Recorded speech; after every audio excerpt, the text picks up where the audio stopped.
Célébrons le Seigneur, notre Dieu et notre Père, tout-puissant Créateur et des cieux et de la terre.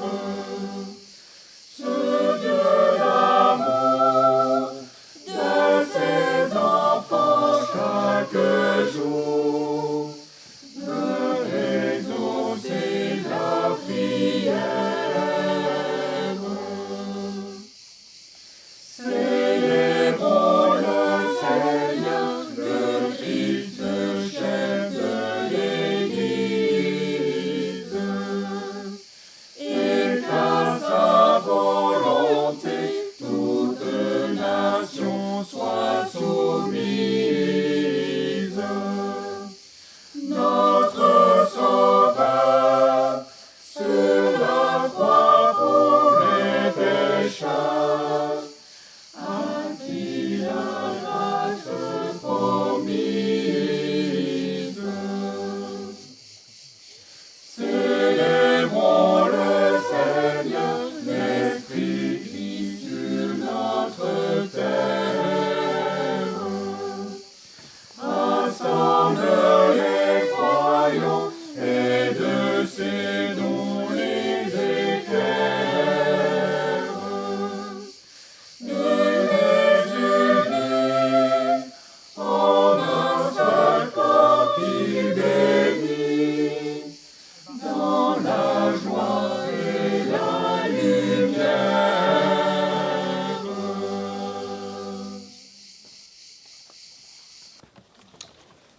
Et avant de lire le texte que je vous propose pour notre méditation ce soir, je vous invite à la prière.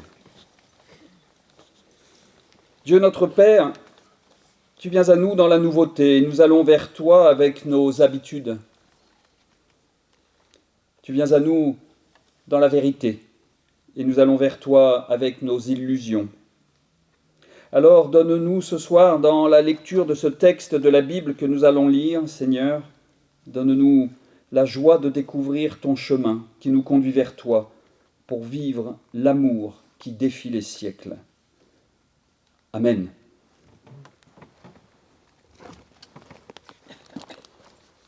J'ai retenu pour notre méditation ce soir un texte bien connu, je pense, de vous tous, dans l'évangile de Marc au chapitre 8, les versets 1 à 10. En ces jours-là, comme il y avait encore une grande foule qui n'avait rien à manger, il appelle ses disciples, donc Jésus appelle ses disciples et leur dit « Je suis ému par cette foule. Voilà déjà 3 jours qu'ils restent auprès de moi et qu'ils n'ont rien à manger. Si je les renvoie chez eux à jeun, ils vont défaillir en chemin, car quelques-uns d'entre eux sont venus de loin. » Ses disciples lui répondirent « Où pourrait-on trouver du pain pour les rassasier ici, dans un lieu désert ?» Il leur demanda « Combien de pain avez-vous » ? 7, dirent-ils. Alors il enjoint à la foule de s'installer par terre. Après avoir pris les 7 pains et rendu grâce, il les rompit et se mit à les donner à ses disciples pour qu'ils les distribuent. Ils les distribuèrent à la foule.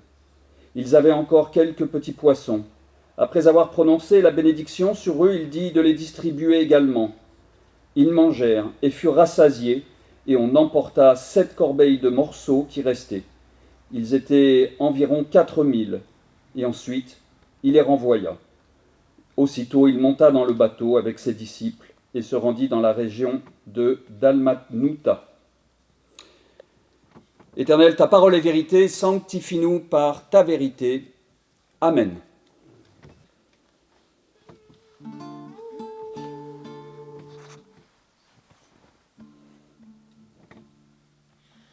Oh, que ces choses belles de te louer, Seigneur, de chanter ton honneur d'un cœur humble et fidèle. Quand le jour viendra J'annonce ta bonté,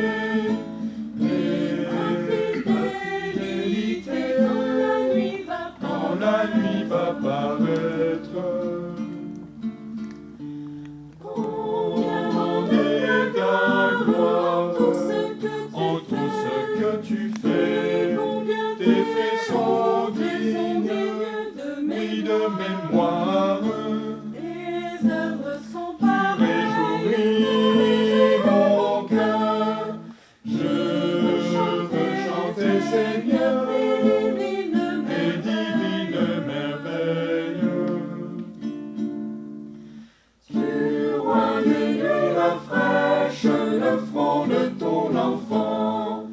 On le voit rayonnant, vigoureux comme un cèdre. Sa gloire et sa richesse sont donnés ta maison. Tes fruits chaque saison combleront sa vieillesse.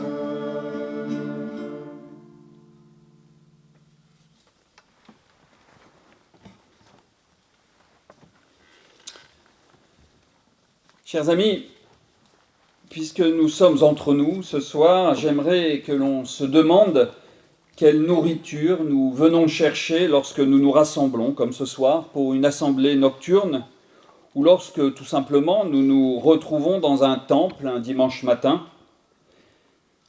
Quelle nourriture cherchons-nous dans le texte biblique quand nous ouvrons une Bible? Lisons-nous les textes bibliques comme des simples récits historiques qui nous racontent des histoires d'hommes et de femmes pour lesquels il est arrivé des choses extraordinaires et qui ont vécu des événements hors de leur ordinaire, mais qui finalement ne résonnent pas beaucoup avec les vies que nous vivons aujourd'hui?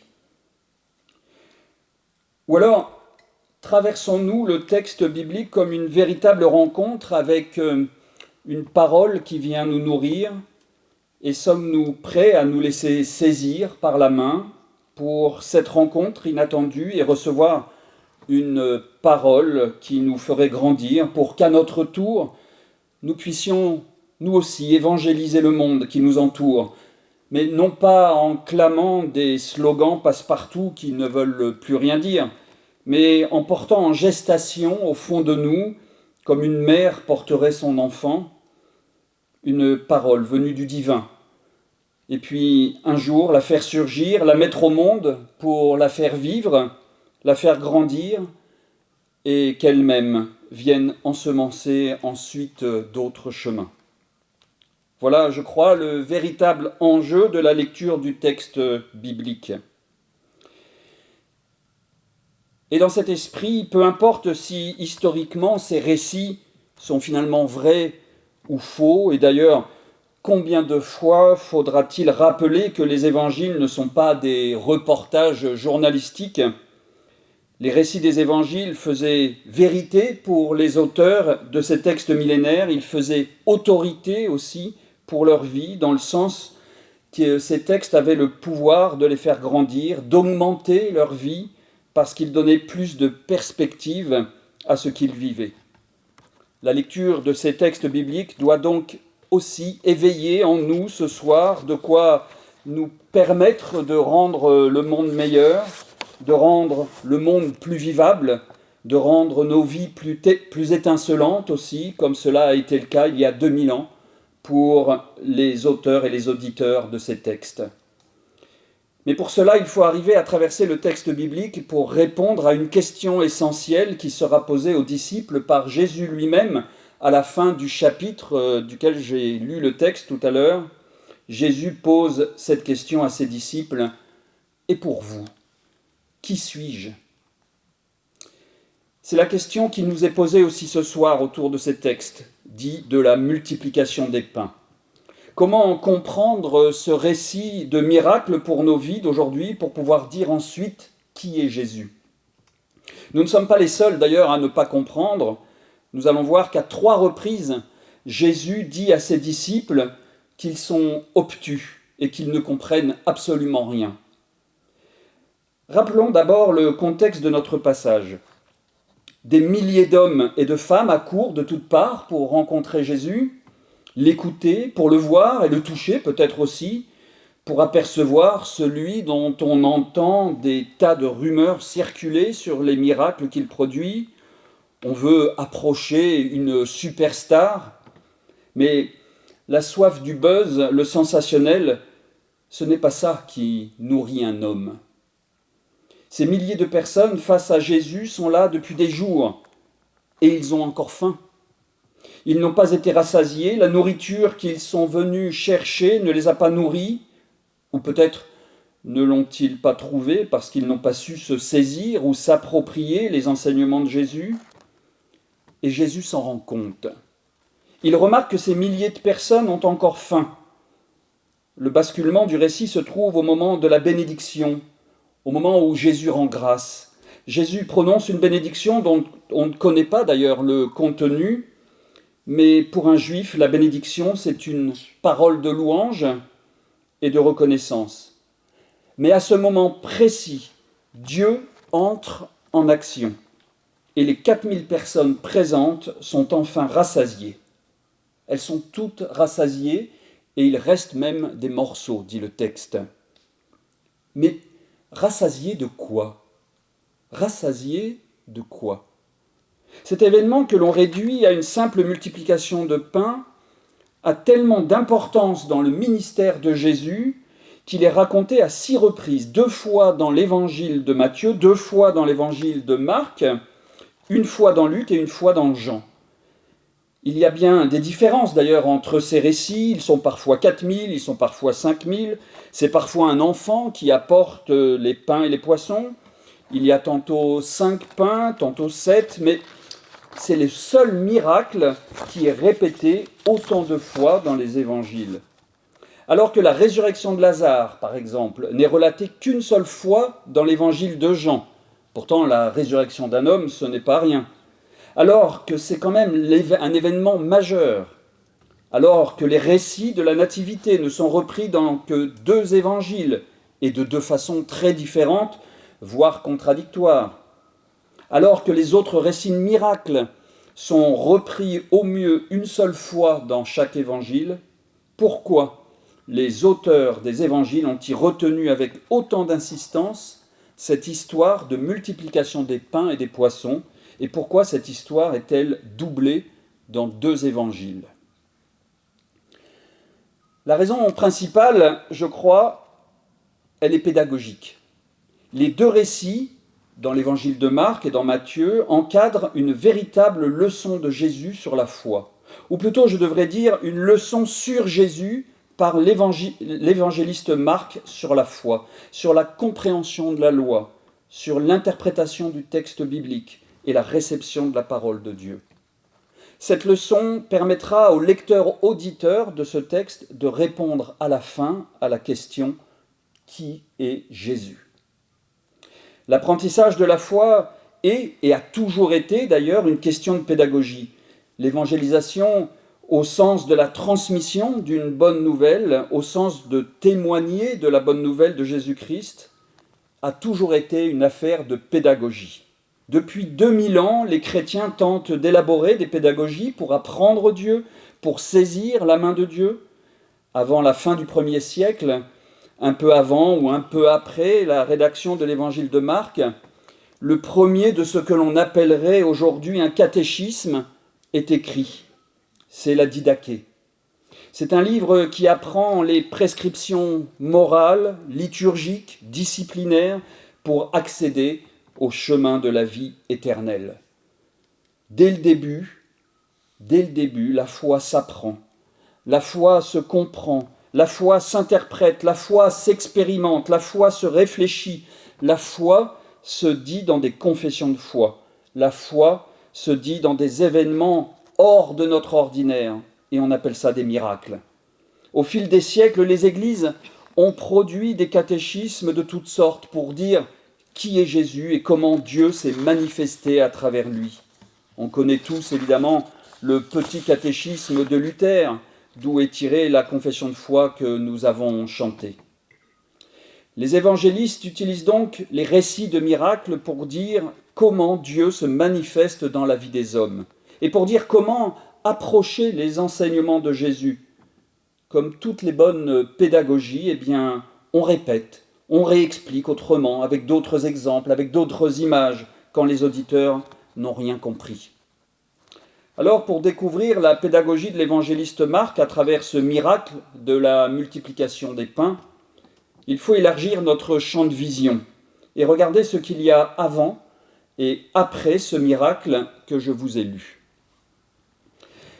Le miracle de la multiplication des pains est le fil conducteur d'un long récit depuis la première description de ce miracle au chapitre 6 de l'évangile de Marc, où Jésus nourrit 5000 hommes.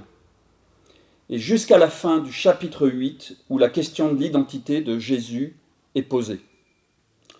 Ce premier récit est suivi du miracle de Jésus qui marche sur la mer. Alors que les disciples sont stupéfaits et sans voix d'avoir vu Jésus marcher sur l'eau, l'auteur termine en disant que les disciples n'ont toujours rien compris à l'affaire des pains parce qu'ils étaient encore obtus, dit le texte. En tant que lecteur, si on se limite effectivement strictement à ce petit miracle de Jésus qui marche sur l'eau, on se demande finalement quel rapport il peut y avoir entre Jésus qui marche sur l'eau et la multiplication des pains. Mais je vous rassure, nous comprendrons dans quelques instants. L'évangéliste reprend ensuite sa pédagogie. Il redonne des exemples et relate de multiples guérisons à Génézareth. On commence à se faire une petite idée sur ce Jésus. On se dit que finalement Jésus est un guérisseur. Mais Jésus est ensuite confronté à des questions sur le respect des traditions et sur le respect des rituels de purification. Et là, c'est important parce que Jésus n'est plus présenté comme un simple thaumaturge, mais il devient celui qui met en évidence l'hypocrisie chez ceux qui prétendent s'attacher à la tradition et ne cherchent pas à s'en sortir. Il crée ici une opposition entre le respect strict de la tradition et une possible interprétation de la tradition. Et là, il y a ce magnifique discours sur le pur et l'impur, et je ne peux que vous le citer. Jésus appela encore la foule et se mit à dire « Écoutez-moi tous et comprenez, il n'y a rien au dehors de l'être humain qui puisse le souiller en entrant en lui. C'est ce qui sort de l'être humain qui le souille. » Jésus est en train de contester la tradition sur la question des aliments purs ou impurs. Il n'est plus seulement celui qui pratique des guérisons, mais il devient l'enseignant qui apprend à interpréter avec intelligence la tradition. Et le texte continue. Lorsqu'il fut rentré à la maison, loin de la foule, ses disciples l'interrogèrent sur cette parabole. Et Jésus leur répond, « Mais êtes-vous donc sans intelligence, vous aussi ?» À nouveau, après s'être désolé du manque d'intelligence de ses disciples, pourtant Jésus fait encore preuve de patience et de pédagogie et il continue. Ne comprenez-vous pas que rien de ce qui du dehors entre dans l'être humain ne peut le souiller, car cela n'entre pas dans son cœur, mais dans son ventre. Et il continue, c'est ce qui sort de l'être humain qui le souille, car c'est du cœur des gens que sortent les raisonnements mauvais. Jésus est donc en train de bouleverser la compréhension de la tradition et des rituels. Il est lui-même en train de contester leur façon de lire les Écritures et leur interprétation de la parole de Dieu. Il explique que la foi ne consiste pas à suivre à la lettre des textes bibliques, et donc il dit « Mangez ce que vous voulez, cela n'a pas d'importance. » Mais la pureté de la foi dépend seulement de ce qui est dans le cœur de l'homme et de la façon dont l'homme va parler ou se comporter pour rendre le monde plus vivable. La pureté de la foi dépend seulement de la façon de se saisir de la parole de Dieu pour le dire autrement. Et là encore, l'évangéliste fait preuve de pédagogie, d'une façon très subtile d'ailleurs. Il va montrer que Jésus lui-même est prêt à se convertir en recevant justement une parole sortie tout droit du cœur d'une femme. Juste après la leçon sur le pur et l'impur, Jésus se laisse lui-même évangéliser. Il se laisse convertir par une femme syrophénicienne qui venait lui demander de l'aide pour sa fille qui était possédée par un démon. La tradition aurait voulu que les Juifs d'abord viennent se nourrir des enseignements de Jésus. Mais Jésus se reprend après une interpellation de la femme et la fille de cette femme est guérie. Jésus est celui qui s'applique à lui-même les enseignements qu'il proclame. Jésus guérit ensuite un sourd-muet et cette guérison n'est d'ailleurs pas anodine dans notre contexte. Dans ce long passage sur la compréhension de la parole de Dieu, cette guérison n'est pas seulement une façon de régler un problème physiologique, mais guérir un sourd dans ce contexte, c'est guérir quelqu'un qui est sourd à la parole de Dieu. C'est guérir la façon de se mettre à l'écoute de la parole de Dieu. Et guérir un homme qui ne parle pas, c'est guérir sa façon de retranscrire, de traduire et de transmettre cette parole qu'il peut entendre. Alors, vous entendez bien, je l'espère, que tous ces miracles s'inscrivent dans une longue méthode pédagogique pour permettre aux auditeurs ou aux lecteurs de repenser leur façon d'écouter Dieu et de parler de Dieu. La parole de Dieu va se répandre à travers ceux et grâce à ceux qui savent l'écouter et qui savent aussi la répéter. C'est à ce moment-là que l'évangéliste Marc replace le second miracle de la multiplication des pains que je vous ai lu. 4000 hommes sont à nouveau rassasiés, il reste encore des corbeilles, mais à travers cette répétition du miracle, on croit entendre l'évangéliste Marc nous dire « Je répète maintenant ce que je vous ai expliqué, je répète ce miracle, vous devriez comprendre maintenant et pouvoir dire qui est Jésus. » Mais la leçon ne se termine pas là. Jésus et les disciples quittent le lieu du miracle et se retrouvent à nouveau avec un seul pain sur le bateau. Il y a ici, je crois, une petite touche ironique et même comique, puisqu'ils ont un seul pain. Pourquoi Jésus ne le multiplie-t-il pas pour donner à manger aux disciples qui sont affamés ? C'est bien parce que le miracle de la multiplication des pains veut dire autre chose. Et d'ailleurs, au lieu de répondre à la question des disciples sur le pain unique, Jésus met ses disciples plutôt en garde contre le levain des pharisiens, une façon de continuer son enseignement.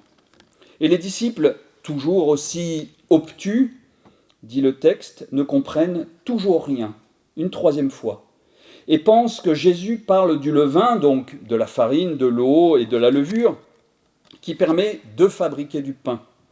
Mais Jésus les reprend comme un enseignant désespéré qui ne cesse de répéter son cours et leur demande de faire preuve d'intelligence parce que le levain dont il parle, c'est en fait l'image des enseignements des pharisiens.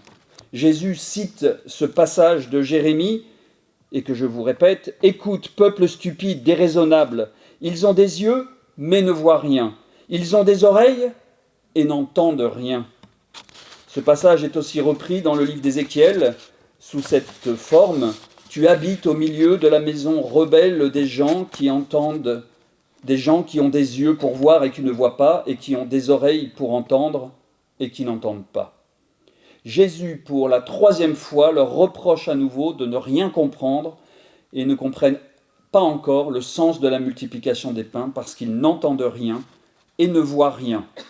Qu'à cela ne tienne, le miracle suivant est justement la guérison d'un aveugle. Voilà la vue, voilà la parole et voilà l'ouïe. Les trois sens se sont rétablis pour recevoir et comprendre la parole de Dieu. Trois sens pour comprendre, trois sens pour vivre et partager sa foi, trois sens pour comprendre et vivre sa foi avec intelligence. Arrive alors la question de Jésus que je transforme pour qu'elle soit un peu plus claire. Jésus dit « Maintenant que vous voyez, maintenant que vous entendez, maintenant que j'ai distribué cette nourriture spirituelle en abondance, utilisez la parole pour répondre à cette question. Et pour vous, qui suis-je ? » Pour nous, ce soir, il est temps de répondre à la question initiale. Pour nous, qui est le Christ ? Et au-delà de cette question de l'identité de Jésus, quelle nourriture sommes-nous donc venus chercher ici en revenant sur un lieu de tradition, un lieu chargé d'histoire ? Qu'attendons-nous finalement en revenant sur un lieu de mémoire ? Ce long enseignement encadré par ces deux miracles de la multiplication des pains nous appelle, je crois, à un choix de vie spirituelle. Le premier serait finalement de nous enfermer dans une tradition comme ces pharisiens et ces spécialistes de la loi, répéter notre histoire de protestants persécutés, s'enfermer dans une routine de répétition sans fin d'un discours qui consisterait à dire que telle ou telle chose est écrite dans la Bible. Cela reviendrait, je crois, à se gaver de pain, du pain matériel qui remplit le ventre mais qui ne nourrit pas à long terme, qui ne donne pas la vie en abondance. La vie spirituelle a besoin d'autre chose. La seconde solution serait donc plutôt de nous appuyer sur une parfaite connaissance de notre histoire, l'histoire chrétienne, l'histoire des religions, l'histoire du protestantisme, et de transformer cette histoire pour nous rappeler que Dieu transforme toujours le mal en bien, pour reprendre cette parole de Joseph à la fin du livre de la Genèse, pour nous rappeler que le Christ ressuscité a pu transformer des vies, que dans cette histoire sombre du protestantisme dont nous nous souvenons à l'occasion de cette assemblée nocturne, où les protestants étaient obligés de se cacher pour dire et vivre leur foi, le ressuscité est venu illuminer des vies ténébreuses, en leur offrant une nourriture bien plus riche que de simples morceaux de pain et quelques poissons. Le ressuscité a transformé de simples pains en paroles vivantes qu'il a offert à chacun.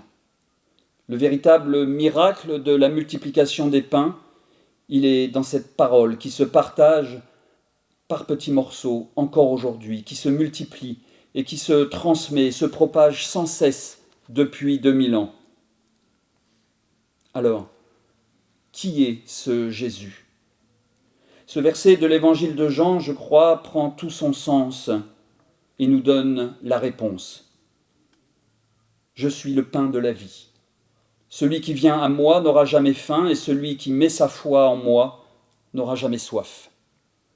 Les évangiles deviennent alors une parole qui vient nourrir notre cœur pour que chacun d'entre nous puisse utiliser sa vue, son ouïe et sa parole pour reconnaître avec intelligence le Christ ressuscité, dans un simple geste, dans un sourire, dans un visage, dans un pardon, et que nous puissions vivre dans l'amour, dans la joie, dans la grâce, dans la paix, dans le service, pour rendre le monde tov, comme dit Dieu dans le livre de la Genèse, pour rendre le monde encore plus vivable. Amen.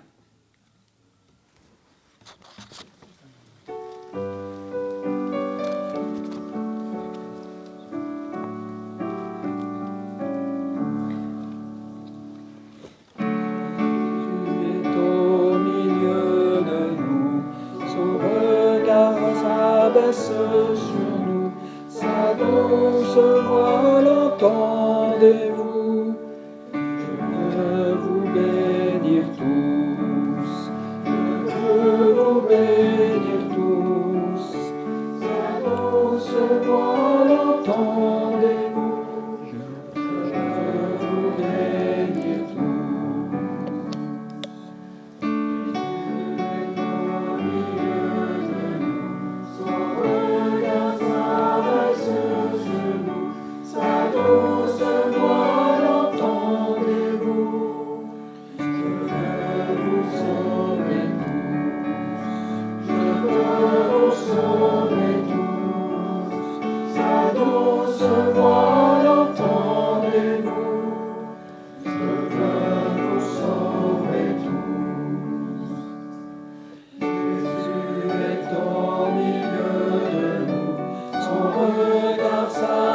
Sur nous, sa douce voix l'entendez-vous? Je vous aime tous, oh je vous aime tous, sa douce voix